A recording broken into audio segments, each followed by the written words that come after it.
Roses are red, violets are blue, retribution is delicious, and so is Grandma's Stew. Great game, by the way. Ash Ketchum is about to get revenge in a way that nobody is talking about, so let's talk about it.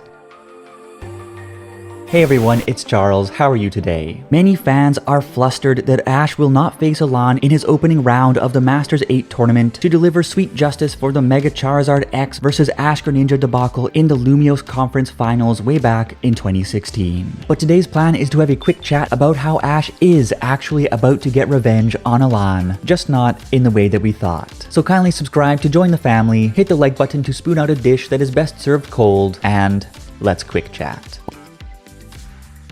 In case you missed our Hot as a Heat Trans Armpits video breaking down the official Masters 8 tournament bracket, the bracket looks like this. As you can see, Ash will be battling Steven Stone rather than the opponent that many had hoped he would battle, and the opponent that many had hoped he would battle apparently drew the worst opening hand imaginable, meaning that he will be heading southbound on a northbound freeway in his June 17th bout with the champ. The tentative match card for which looks like this. Leon's Rillaboom and Charizard versus Alan's Chestnut, hi Chespy, and Charizard. Of course, we already know two key details about this matchup. One, Leon has to win because the plot, and two, Leon will G-Max his Rillaboom instead of his Charizard, meaning that not his Gigantamax Charizard, but his Vanillazard is going to run Slipshod on Alan's Mega Charizard X and perhaps his old team to demonstrate Leon's supremacy. And the family expects it to be an absolute blowout. As is perfectly reasonable, people are angry that the writers have brought Alan back merely to walk him out for an egging instead of a passionate rematch with Ash Ketchum. But let me explain two reasons why this scenario only makes Ash's Masters 8 run all the more interesting and his revenge on Alan all the sweeter.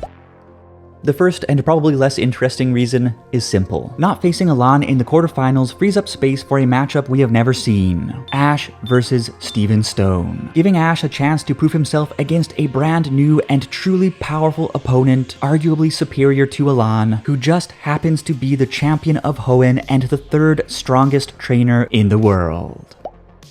The second reason is a juicy nugget worth contemplating. Indeed, Ash may not get the rematch with the rival who got the best of him, but if Ash does manage to win the entire kit and caboodle, then he will have defeated Alan vicariously through Leon. And while the Ash, Leon, Alan revenge by proxy may not be quite as satisfying in the moment as delivering the punch-out directly to Alan's door, Ash's revenge will probably be more narratively compelling than it would be if Ash himself knocked Alan out of the first round. This is because when the two parted ways at the end of X, Y, and Z, Ash's inferiority to Alan was clear as crystal, with the Pallet Town hero unable to muster even a single victory against the Scarf Drip King over the course of the series. Alan was a cut above Ash's best efforts from start to finish, full stop. But Alan is about to get crushed by the Purple Panther, and the order of events here is important. As before Ash even has a chance to feel out the competition, he will see his strongest rival utterly demolished without even knowing if he is on Alan's level yet, let alone on the level of the other trainers in the competition, besides Iris. This spectacle will completely shake up Ash's perspective of the tournament power scale and build serious tension for his pending finals match with Leon, as if he lost to Frieza back on Namek, and now Jiden is standing in for the rematch. Accordingly, if Ash manages to topple Leon, then not only will he have indirectly defeated Alan, but he will have soundly leapfrogged his old rival on the world power scale, and then some. For clarity, let's put the entire progression of their rivalry in perspective. Alan defeats Ash to win the Kalos League Lumiose Conference. Ash wins his own conference over in Alola. Alan and Ash both qualify for the Masters 8 tournament, ranked 6th and 8th respectively. Alan is defeated by Leon in the first round. Ash proceeds to beat the number 3 and number 2 heroes, and then, theoretically, he puts the cherry on the cake by defeating the strongest trainer in the world, leaving not only Alan, but every other trainer who ever beat him